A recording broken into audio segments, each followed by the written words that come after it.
Feliz y bendecido día, aprendiendo un curso de milagros. El secreto de la verdadera oración es olvidarte de las cosas que crees necesitar.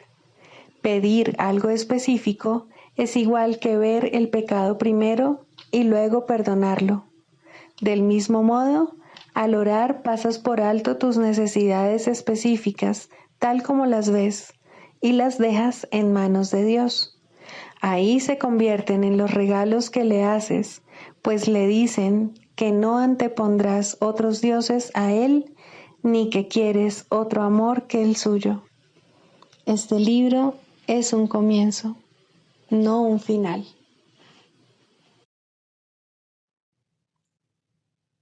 Del prefacio, que postula, párrafo 3. Del conocimiento y de la percepción surgen dos sistemas de pensamiento distintos que se oponen entre sí en todo. En el ámbito del conocimiento no existe ningún pensamiento aparte de Dios, porque Dios y su creación comparten una sola voluntad. El mundo de la percepción, por otra parte, se basa en la creencia en opuestos, en voluntades separadas y en el perpetuo conflicto que existe entre ellas y Dios. Lo que la percepción ve y oye parece real porque sólo admite en la conciencia aquello que concuerda con los deseos del perceptor.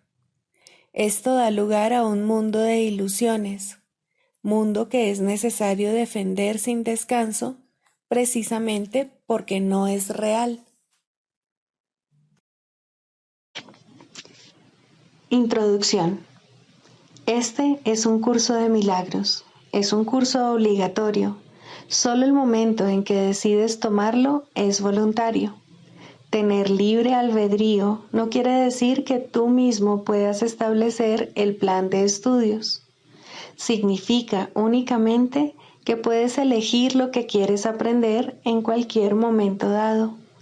Este curso no pretende enseñar el significado del amor, pues eso está más allá de lo que se puede enseñar. Pretende, no obstante, despejar los obstáculos que impiden experimentar la presencia del amor, el cual es tu herencia natural. Lo opuesto al amor es el miedo, pero aquello que todo lo abarca no puede tener opuestos.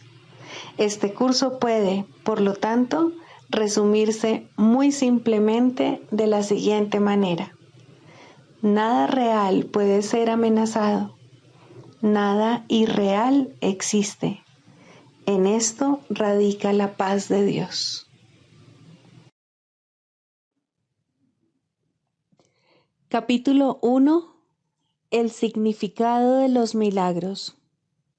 Primero, principios de los milagros. Principio 43. Los milagros surgen de un estado mental milagroso o de un estado de estar listo para ellos. Capítulo 29. El despertar. 8. El anticristo. ¿Qué es un ídolo? ¿Crees saberlo? Pues los ídolos no se reconocen como tales y nunca se ven como realmente son. Ese es su único poder. Su propósito es turbio y son a la vez temidos y venerados porque no sabes para qué son ni para qué se concibieron. Un ídolo es una imagen de tu hermano a la que atribuyes más valor que a él. Sea cual sea la forma de los ídolos, los inventas para reemplazar a tu hermano. Y esto es lo que nunca se percibe o se reconoce. Mas así es, trátese de un cuerpo o de una cosa, de un lugar o de una situación, de una circunstancia o de un objeto que se posea o se desee, de un derecho que se exija o de uno que ya se tenga. No dejes que las formas que adoptan te engañen, pues los ídolos no son sino sustitutos de tu realidad. De alguna manera crees que completan tu pequeño yo, ofreciéndote así seguridad en un mundo que percibes como peligroso y en el que hay fuerzas que se han aglutinado a fin de quebrantar tu confianza y destruir tu paz. Crees que los ídolos tienen el poder de remediar tus deficiencias y de proporcionarte la valía que no tienes. Todo aquel que cree en ellos se convierte en esclavo de la pequeñez y de la pérdida, y así tiene que buscar más allá de su pequeño yo la fuerza necesaria para levantar la cabeza y emanciparse de todo el sufrimiento que el mundo refleja. Esta es la sensación que pagas por no buscar en tu interior la certeza y la tranquilidad que te libera del mundo y que te permite alzarte por encima de él en quietud y en paz. Un ídolo es una falsa impresión o una creencia falsa, alguna forma de anticristo que constituye una brecha entre el Cristo y lo que tú ves. Un ídolo es un deseo hecho tangible, al que se le ha dado forma, que se percibe entonces como real y se ve como algo externo a la mente. No obstante, sigue siendo un pensamiento y no puede abandonar la mente de la que procede, ni tampoco su forma es algo separado de la idea que representa. Toda forma de anticristo se opone a Cristo y pende ante su faz como un obscuro velo que parece separarte de él, dejándote solo y desamparado en las tinieblas. La luz, sin embargo, está ahí. Una nube no puede apagar el sol, ni un velo puede hacer desaparecer aquello que parece dividir, ni atenuar en lo más mínimo de la luz misma. Este mundo de ídolos es un velo que cubre la faz de Cristo, porque su propósito es separarte de tu hermano. Es un propósito tenebroso y temible, y, sin embargo, es un pensamiento que ni siquiera tiene el poder de cambiar una brizna de hierba de algo vivo a un signo de muerte. Su forma no está en ninguna parte, pues su fuente está en aquella parte de tu mente de la que Dios está ausente. ¿Dónde se encuentra este lugar del que se ha excluido y se ha mantenido aparte lo que está en todas partes? ¿Qué mano podría alzarse y obstruir los designios de Dios? ¿De quién es la voz que podría exigir que Él no entrase? Lo que se cree más que todo no es algo que deba hacerte temblar o que deba acobardarte. El enemigo de Cristo no está en ninguna parte, no puede adoptar ninguna forma en la que jamás pueda ser real. ¿Qué es un ídolo? Un ídolo no es nada. Se necesita creer en él para que parezca cobrar vida, y se le tiene que dotar de poder para que pueda ser temido.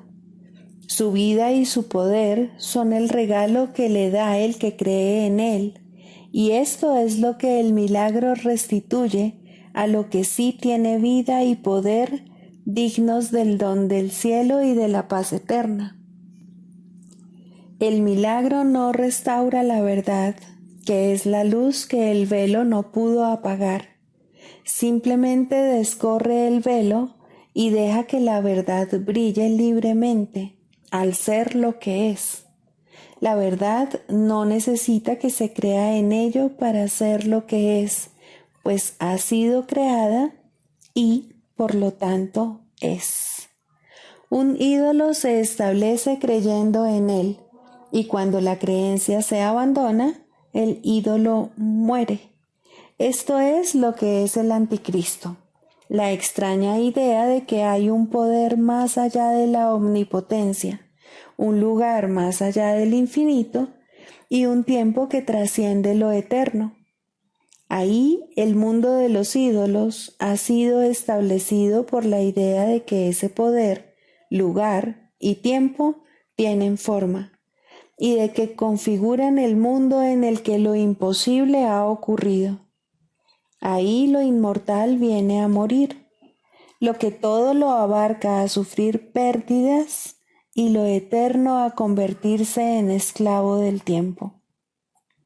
Ahí lo inmutable cambia y la paz de Dios, que Él otorgó para siempre a toda cosa viviente, da paso al caos. Y el Hijo de Dios, tan perfecto, impecable y amoroso como su Padre, viene a odiar por un tiempo, a padecer y finalmente a morir. ¿Dónde están los ídolos? En ninguna parte. ¿Podría haber brechas en lo que es infinito? ¿Podría haber un lugar en el que el tiempo pudiese interrumpir la eternidad? ¿Un paraje de obscuridad allí donde todo es luz, o un sombrío nicho dentro de lo que es infinito, no tiene un lugar donde poder existir? Los ídolos están más allá de donde Dios ha establecido todas las cosas para siempre, y donde no dejó cabida para nada excepto su voluntad. Un ídolo no es nada, ni se encuentra en ninguna parte, mientras que Dios lo es todo y se encuentra en todas partes.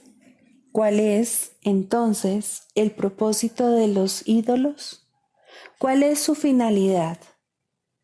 Esta es la única pregunta para la que hay muchas respuestas, dependiendo de a quién se le haya preguntado. El mundo cree en ídolos.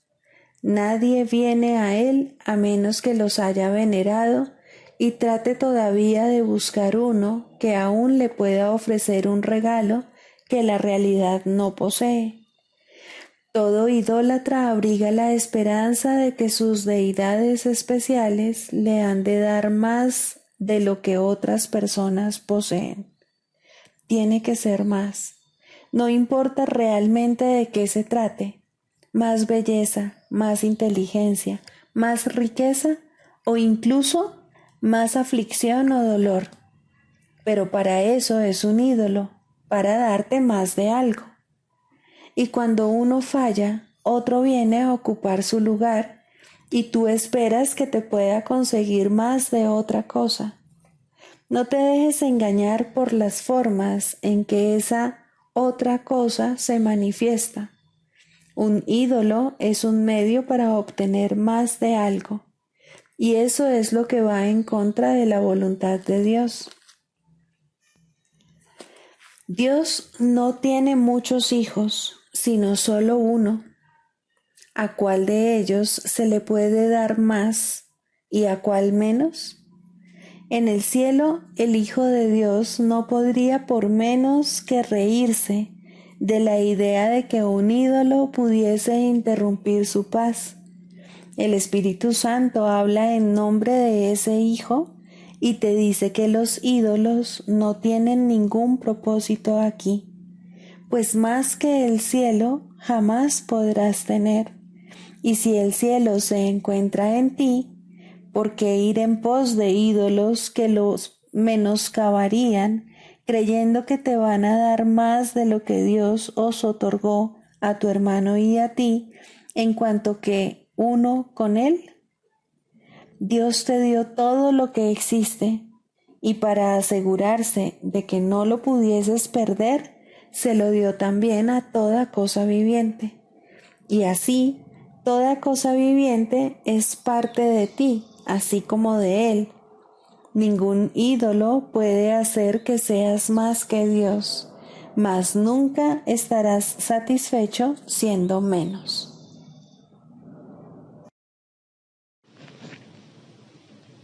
Libro de ejercicios, lección 105. Mías son la paz y la dicha de Dios. La paz y la dicha de Dios te pertenecen. Hoy las aceptaremos sabiendo que son nuestras. Y trataremos de entender que estos regalos se multiplican a medida que los recibimos. No son como los regalos que el mundo da, en los que el que hace el regalo pierde al darlo, y el que lo recibe se enriquece a costa de la pérdida del que se lo dio. Eso no son regalos, sino regateos que se hacen con la culpabilidad. Los regalos que verdaderamente se dan no entrañan pérdida alguna. Es imposible que alguien pueda ganar a costa de la pérdida de otro. Ello implicaría un límite y una condición de insuficiencia. Esa no es la manera de hacer regalos.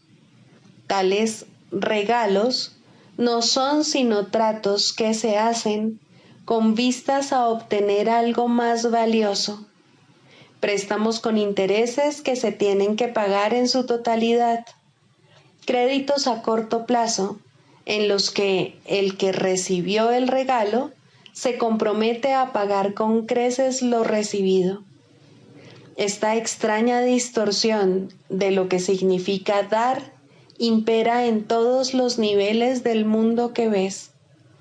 Priva de todo sentido a cualquier regalo que das y hace que los que aceptas no te aporten nada.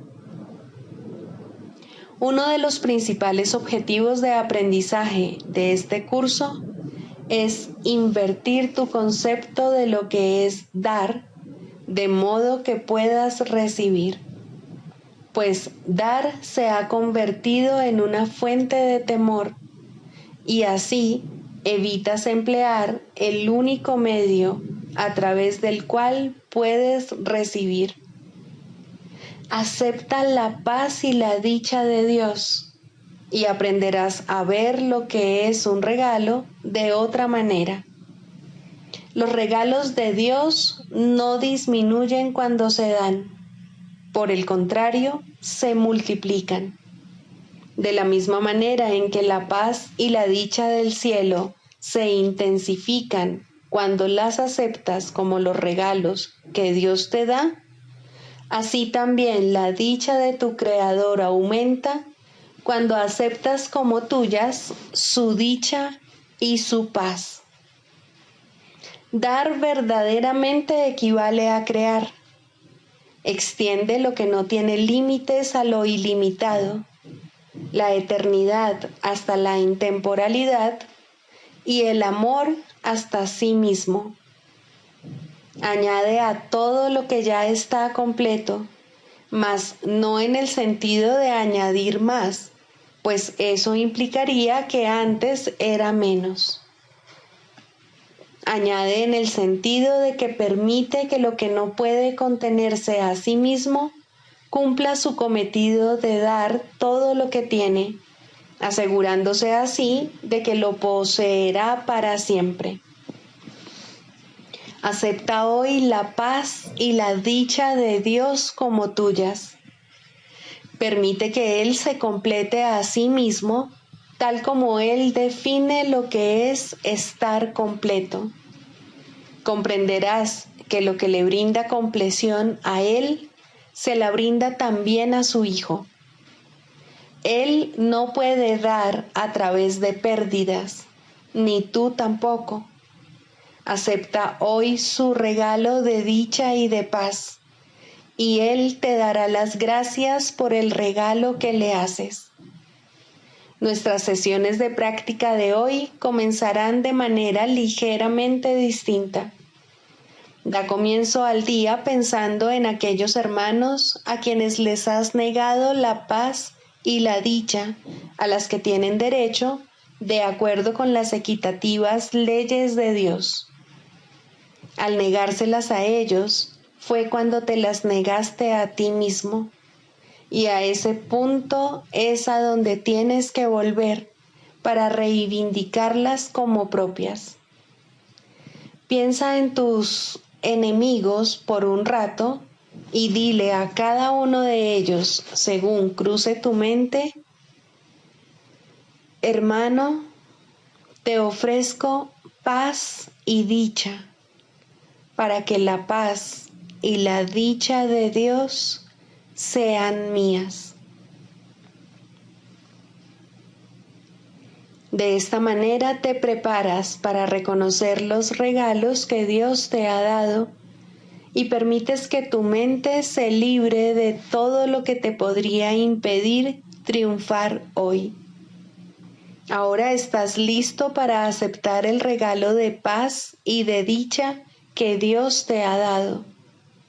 Ahora estás listo para experimentar la dicha y la paz que te has negado a ti mismo. Ahora puedes decir: mías son la paz y la dicha de Dios, pues has dado lo que quieres recibir. Si preparas tu mente tal como te hemos indicado, no podrás sino tener éxito hoy, pues habrás permitido que se levanten todas las barreras que te separan de la paz y de la dicha, y que por fin te llegue lo que es tuyo. Di pues para tus adentros: mías son la paz y la dicha de Dios. Cierra los ojos por un rato y deja que su voz te asegure que las palabras que pronuncias son verdad. Pasa hoy 5 minutos con Él de esta manera cada vez que puedas, pero no creas que menos tiempo de eso no tiene valor cuando no le puedas dedicar más. Cuando menos, acuérdate de repetir cada hora las palabras que lo exhortan a que te dé lo que es su voluntad dar y lo que es su voluntad que tú recibas. Proponte hoy no interferir en sus designios. Y si algún hermano pareciese tentarte a que le niegues el regalo que Dios le ha hecho, considera eso como una oportunidad más para permitirte a ti mismo aceptar los regalos de Dios como tuyos. Bendice entonces a tu hermano lleno de agradecimiento y di: hermano, te ofrezco paz y dicha, para que la paz y la dicha de Dios sean mías.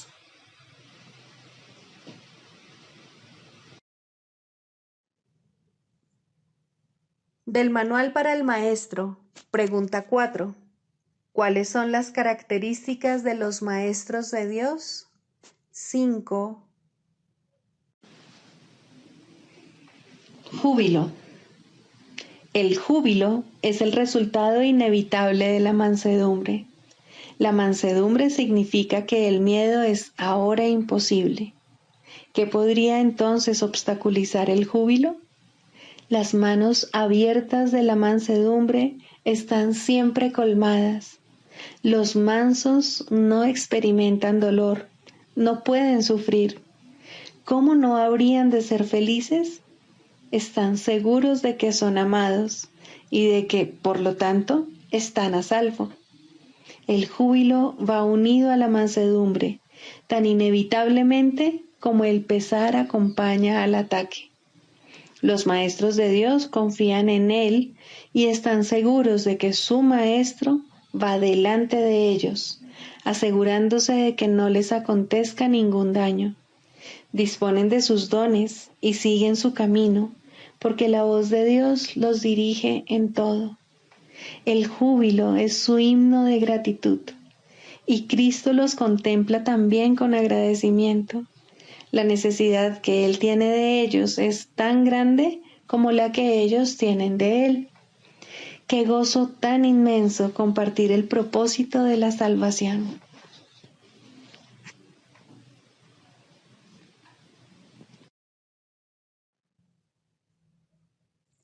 Manual para el maestro, pregunta 15.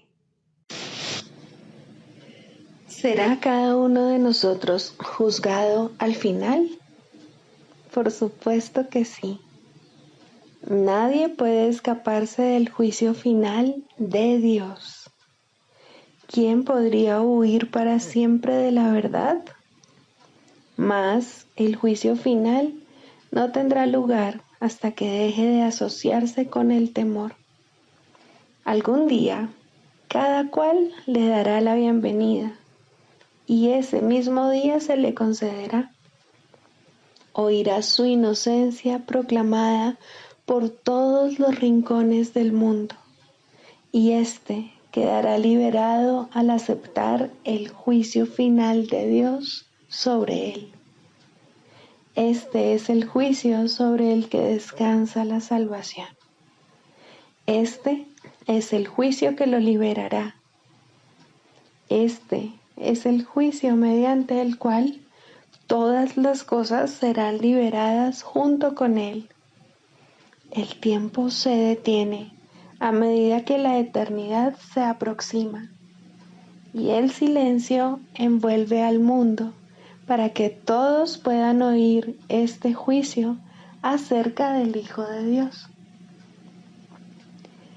Santo eres, eterno, libre e íntegro, y te encuentras para siempre en paz en el corazón de Dios.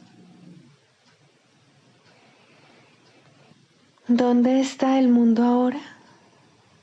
¿Y dónde el pesar? Maestro de Dios, ¿es este el juicio que tienes acerca de ti mismo? ¿Crees que es completamente cierto? No, todavía no, todavía no. Mas ese sigue siendo aún tu objetivo, la razón por la que estás aquí. Tu función es prepararte para poder llegar a oír este juicio y reconocer que es verdad. Basta con que lo creas completamente durante un solo instante para que vayas más allá de la creencia a la certeza. Un instante que pases fuera del tiempo puede producir el fin de este. No juzgues, pues solo te juzgas a ti mismo, y así no haces sino demorar el juicio final. Maestro de Dios, ¿cuál es tu juicio acerca del mundo? ¿Has aprendido ya a hacerte a un lado y a oír la voz del juicio dentro de ti? ¿O todavía intentas usurpar su función? Aprende a aquietarte, porque su voz se oye en la quietud, y su juicio les llega a todos los que se hacen a un lado y escuchando calmadamente lo esperan. Tú que a veces estás triste y a veces enfadado, tú que a veces sientes que no se te da lo que te corresponde y que tus mejores esfuerzos se topan con falta de aprecio e incluso desprecio. Abandona esos pensamientos tan necios. Son demasiado nimios e insignificantes como para que sigan ocupando tu santa mente un solo instante más. El juicio de Dios te espera para liberarte. ¿Qué puede ofrecerte el mundo, independientemente de cómo juzgues sus regalos, que tú prefirieses tener? Serás juzgado y juzgado con equidad y honestidad. Dios no conoce el engaño. Sus promesas son seguras. Recuerda solo eso. Sus promesas garantizan su juicio y solo éste será aceptado al final. Tu función es hacer que este final llegue cuanto antes. Tu función es mantener su juicio en tu corazón y ofrecérselo a todo el mundo para así mantenerlo a salvo.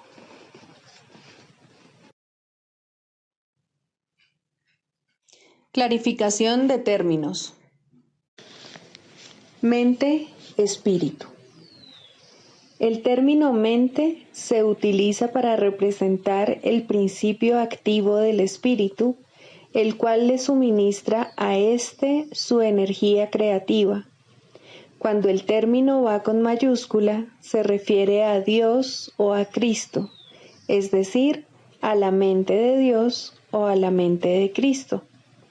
El espíritu es el pensamiento de Dios que Él creó semejante a sí mismo. El espíritu unificado es el único Hijo de Dios o Cristo.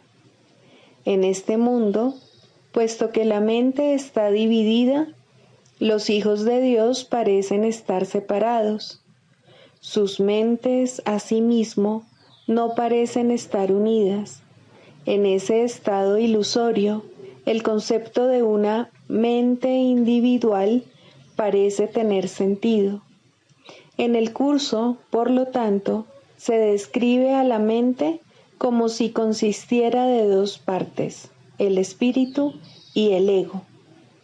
El espíritu es la parte que aún se mantiene en contacto con Dios a través del Espíritu Santo, quien, aunque mora en esa parte, también ve la otra.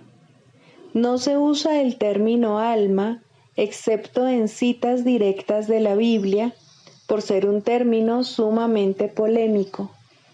En cualquier caso, sería un equivalente de espíritu, entendiéndose que, al formar parte del ámbito de Dios, es eterna y nunca nació.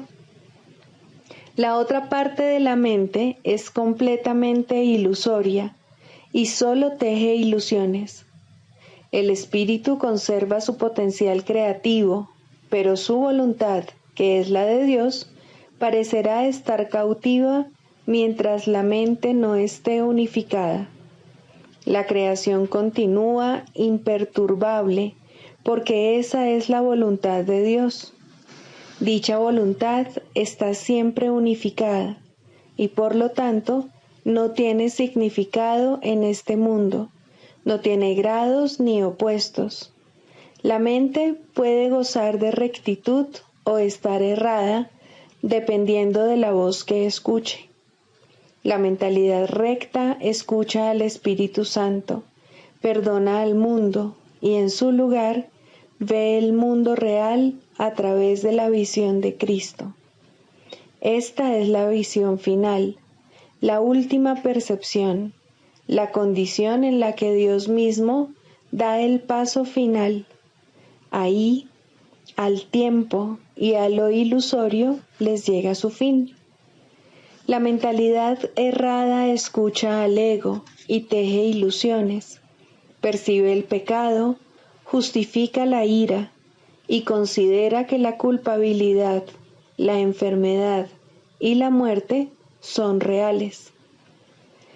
Tanto este mundo como el mundo real son ilusorios, pues la mentalidad recta simplemente pasa por alto o perdona lo que nunca ocurrió. Por lo tanto, la mentalidad recta no es la mentalidad uno de la mente de Cristo, cuya voluntad es una con la de Dios. La única libertad que aún nos queda en este mundo es la libertad de elegir, y la elección es siempre entre dos alternativas o dos voces. La voluntad no está involucrada en la percepción a ningún nivel y no tiene nada que ver con el proceso de elegir. La conciencia es el mecanismo receptor, el cual recibe mensajes tanto del plano superior como del inferior, del Espíritu Santo o del ego. La conciencia tiene niveles y puede cambiar drásticamente de uno a otro, pero no puede trascender el dominio de lo perceptual. En su nivel más elevado, se vuelve consciente del mundo real y puede ser entrenada para hacer eso cada vez con mayor frecuencia. Sin embargo, el hecho mismo de que tenga niveles y de que pueda ser entrenada demuestra que no puede alcanzar el conocimiento. Psicoterapia. Segundo, el proceso de la psicoterapia. Introducción. La psicoterapia es un proceso que cambia la visión del yo. A lo sumo, este nuevo yo es un concepto de sí mismo más beneficioso, pero no puede esperarse que la psicoterapia establezca qué es realidad. Esa no es su función. Si logra abrirle paso a la realidad, ha alcanzado su máximo éxito. Toda su función, al final, consiste en ayudar al paciente a manejar un error fundamental: la creencia de que la ira le ofrece algo que en realidad desea y de que al justificar el ataque se está protegiendo a sí mismo. En la medida en que llegue a darse cuenta de que esto es un error, en esa misma medida se ha salvado realmente. Los pacientes no entran en una relación terapéutica con este objetivo en mente. Por el contrario, tales conceptos significan poco para ellos o no necesitarían ayuda. Su objetivo es ser capaces de conservar su concepto del yo exactamente como está, pero sin el sufrimiento que ello conlleva. Todo su equilibrio descansa sobre la insensata creencia de que esto es posible. Y como resulta tan claramente imposible para la mente sana, lo que buscan es magia. En las ilusiones, lo imposible se consigue fácilmente, pero a costa de hacer realidad las ilusiones. El paciente ya ha pagado su precio. Ahora quiere una ilusión mejor. Al comienzo, pues, la meta del paciente y la del terapeuta son divergentes. Tanto el terapeuta como el paciente pueden abrigar falsos conceptos de sí mismos, pero aún así, sus respectivas percepciones sobre la mejoría deben ser distintas. El paciente espera aprender a lograr los cambios que quiere sin cambiar su concepto de sí mismo de manera significativa. De hecho, espera que ese concepto se estabilice lo suficiente para incluir en él mismo los poderes mágicos que busca en la psicoterapia. Desea volver invulnerable lo vulnerable e ilimitado lo finito. El yo que ve es su Dios y lo único que busca es servirle mejor. Sin importar cuán sincero pueda ser el propio terapeuta, debe querer cambiar el concepto que el paciente tiene de sí mismo de alguna manera que considera real. La tarea de la terapia es reconciliar estas diferencias. Con suerte, ambos aprenderán a abandonar sus metas originales, pues solo en las relaciones puede hallarse la salvación. Al comienzo, es inevitable que tanto los pacientes como los terapeutas acepten metas irreales que no están completamente libres de matices mágicos. Finalmente, estas se abandonarán en las mentes de ambos. El canto de la oración. Tercero, orar por otros. Dijimos que siempre oras por ti mismo y así es. ¿Por qué entonces debes orar por otros? Y si debes hacerlo, ¿cómo lo debes hacer? Orar por otros, si se ha entendido correctamente, se convierte en el medio para eliminar la culpa que has proyectado sobre tu hermano y poder reconocer que no es él quien te está haciendo daño. Antes de que se te pueda salvar de la culpa, debes renunciar al pensamiento venenoso de que él es tu enemigo, tu malvada contraparte, tu némesis. El medio para alcanzar esto es la oración de un poder creciente y metas ascendentes hasta que finalmente llega a Dios. Las formas iniciales de la oración en los primeros peldaños de la escalera no están libres de envidia y malicia, claman venganza, no amor. Tampoco proceden de alguien que entiende que son peticiones de muerte hechas con miedo por quienes atesoran la culpa. Invocan a un Dios vengativo y es Él quien parece contestarles. Nadie puede pedir el infierno para otro y Él mismo librarse de él. Solo aquellos que están en el infierno pueden pedir el infierno. Pero aquellos que han sido perdonados y han aceptado su perdón, jamás podrían orar de esa manera. En estos niveles, pues, la meta del aprendizaje no es otra cosa que reconocer que la respuesta a cualquier oración será idéntica a la forma en que la oración se hizo. Eso es suficiente. A partir de ahí, el paso a los siguientes niveles será fácil. El próximo ascenso comienza con esto.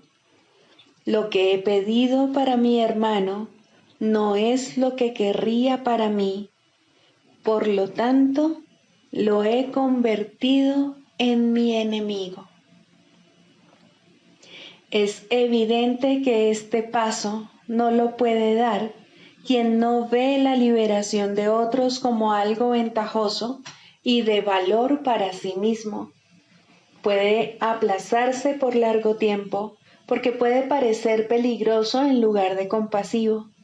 Para los culpables, ciertamente, parece una ventaja tener enemigos y este imaginado beneficio debe desaparecer si es que se ha de liberar a los enemigos. La culpa se debe abandonar, no ocultar. Esto no se puede hacer sin cierto dolor y tener un atisbo de la naturaleza misericordiosa de este paso puede llevar por algún tiempo a un profundo retraimiento en el miedo, pues las defensas del temor son temibles en sí mismas y cuando se reconocen traen el miedo con ellas. No obstante, ¿qué ventaja le ha reportado jamás a un prisionero la ilusión del escape? Su verdadero escape de la culpa radica únicamente en el reconocimiento de que la culpa ha desaparecido. Mas, ¿cómo puede reconocerse esto mientras la oculte en otro y no vea que es la suya propia? El miedo a escapar hace difícil dar la bienvenida a la libertad y convertir a un enemigo en carcelero parece ofrecer seguridad. ¿Cómo, entonces, se le puede librar sin que se apodere de ti un profundo miedo? Has hecho de él tu salvación y tu escape de la culpa. Tu inversión en esta forma de escape es enorme y el miedo de renunciar a ella es grande en verdad. Aquíétate por un instante ahora mismo y piensa en lo que has hecho. No olvides que fuiste tú quien lo hizo y quien puede, por lo tanto, dejarlo ir. Extiende la mano. Este enemigo ha venido a bendecirte. Acepta su bendición y siente tu corazón elevarse y tu miedo desaparecer. No te aferres al miedo ni a él. Él es un hijo de Dios al igual que tú. No es un carcelero, sino un mensajero de Cristo. Sé esto para él, para que él lo sea para ti. No es fácil darse cuenta de que orar para pedir cosas, posición social, amor humano, regalos externos de la clase que sean, siempre se hace para establecer carceleros y ocultarse de la culpa. Estas cosas se emplean como metas que sustituyen a Dios y por lo tanto distorsionan el propósito de la oración. Desearlas es orar por ellas. Uno no necesita pedir explícitamente. La meta de alcanzar a Dios se pierde de vista cuando se va en pos de metas menores de la clase que sean, y la oración se convierte en una petición de enemigos. Incluso en esto se puede ver claramente el poder de la oración. Nadie que desee un enemigo dejará de encontrarlo, mas con igual seguridad perderá de vista la única meta real que se le ofrece. Piensa en el costo que ello supone y compréndelo bien. Todas las demás metas son a costa de Dios. Sigamos a Jesús haciendo del perdón algo tan natural como respirar y algo tan vital como el aire. Amén.